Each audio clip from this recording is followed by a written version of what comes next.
Now, staying in Mercer County, the Children's Memorial Flag Day is a national day of remembrance for children who have lost their lives to preventable causes like violence and child abuse.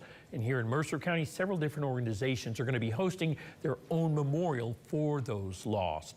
3 child-focused organizations, Child Loss Services, Child Protect, and Children's Home Society of West Virginia are uniting with the West Virginia DHHR to host their annual memorial at the Mercer County Courthouse. Those attending will hear from a speaker, recognize child advocates, and they'll take a march around the courthouse to show support. We spoke with some of those involved who say preventable child death can occur right in our own backyard, with 7 occurring in Mercer County this year alone. Organizers are hoping this event will help remember the children lost and celebrate those working to save others, while educating the public on what they can do to help.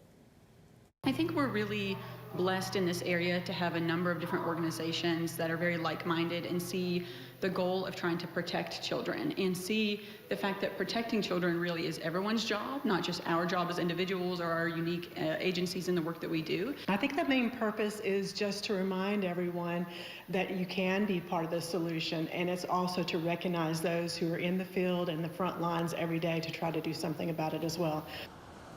If you're interested in attending the Mercer County Children's Memorial Flag Day, it's going to be held at the Mercer County Courthouse this coming Friday, April 26th.